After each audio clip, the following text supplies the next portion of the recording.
Okay, let's talk about written work product. First and foremost, and this will come in the form of an expert report, a declaration, an affidavit. Different courts will call it different things. The most vital thing we can tell you is just make sure, again, your expert is part of your team. Make sure whatever deadlines, scheduling orders are in play, that it is shared with the expert, and as the attorney and client, make sure you know even whether or not there is an expert report permitted. Do not tell your expert the Friday before a Monday deadline, oh yes, we do have to produce a report. That has happened to us. We rolled with it, it was fine, but it is, again, on a scheduling order, just make sure that everybody is on the same page as to what is due and when it is due. So I want to talk for a minute about the evaluation of your adversary's expert work, because obviously the expert, you will put together your report, but a large part of the scope of the assignment that sometimes can get overlooked is the evaluation of what happens when your adversary's expert turns in a work product.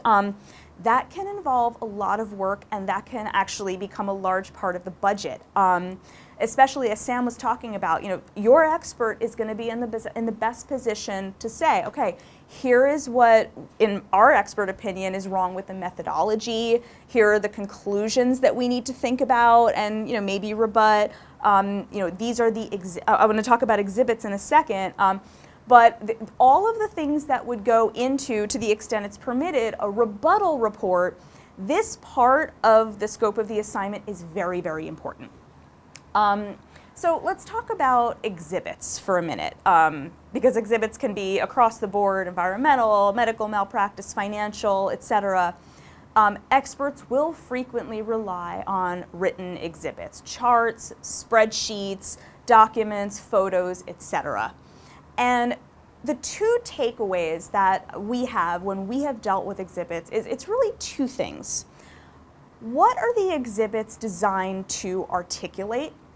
And do they do that in a clear, user-friendly manner? And this is going to depend on a couple things. Number one, who is going to be ultimately looking at the exhibit? Is it going to be a judge? Is it going to be a jury? Because depending on what that answer, is it going to be a mediator? Depending on that answer, you want to make absolutely sure that the answers to those two questions are positive. We've seen we've actually provided rebuttal reports that are primarily focused on the fact that the other side's exhibits were confusing. They weren't clear. For example, the math was incorrect. So if you are working with an expert and they are putting together exhibits, it is going to be very important when you are turning in the ultimate report that whatever exhibits you are providing, make sure that you can answer both of those questions in a way that is favorable. And before we move on, in terms of the timing of expert report exchanges, that can actually be pretty interesting because we've seen it done a couple of different ways. Sometimes, according to a scheduling order, the judge wants the expert reports exchanged at the exact same time. Other times, it's similar to a motion practice where the plaintiff submits their expert report, there is an opposition, and then a rebuttal. What it changes, it can change the strategy, but it also just changes the timing and the way that you work.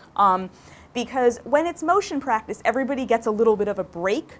When you are doing expert report exchanges at the same time and then a rebuttal, there is no break. And it just it impacts the speed and the timing at which everybody is going to have to work together to get something done, depending on the scheduling order.